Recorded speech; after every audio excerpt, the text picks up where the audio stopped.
Baba, kunizipo, moto upo na kisu tunacho. Yuko wapi yule kondoo wa sadaka? Mwanangu, Mungu atajitengenezea kondoo. Subiri. Unafikiri ni kwa nini Isaka alikuwa akimuuliza baba yake swali hilo? Siku hii ya leo tutaenda kujifunza kuhusiana na habari ya sadaka ya Ibrahim, ambapo somo hili linapatikana katika kile kitabu cha Mwanzo sura ile 22 mstari wa 1 hadi wa 19. Je, uko tayari sasa kusikia simulizi hii nzuri na tamu kabisa? Kama jibu ni ndio, sema yeah!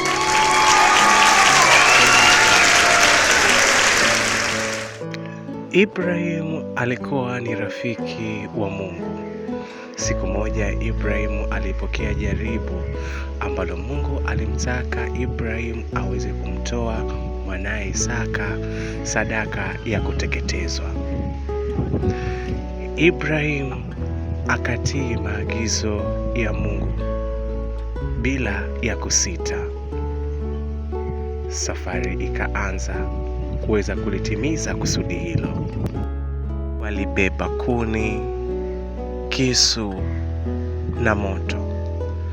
Lakini walipokuwa njiani, Isaka alijiuliza maswali akilini.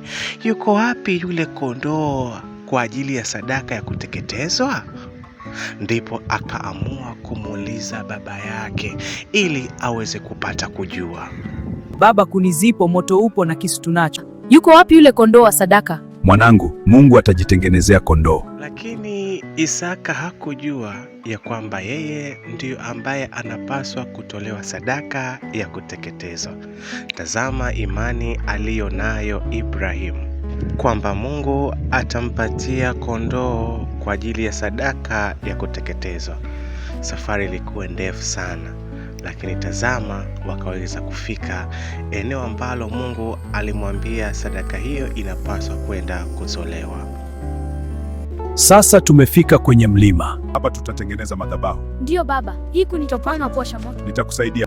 Alipomaliza kujenga madhabahu, akamfunga mwanae Isaka na kuanza sadaka ya kuteketeza.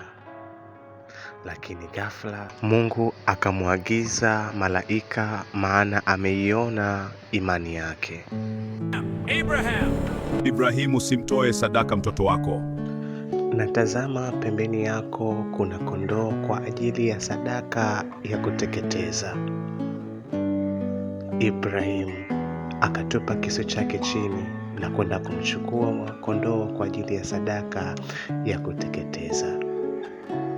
Imani ya Ibrahimu ni kubwa sana. Mungu akaweza kumwahidi Ibrahimu kumbariki na uzao wake.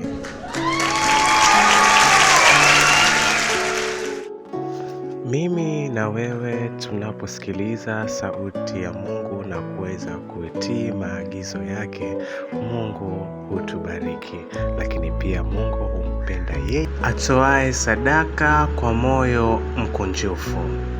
Asante kwa kuweza kufuatilia simulizi hii tamu na nzuri kabisa. Niandikie comments hapo chini, umejifunza nini katika simulizi yetu ya siku hii ya leo? Ulikuwa nami Willy Rosie Dennis ama Teacher Wile. Bye bye.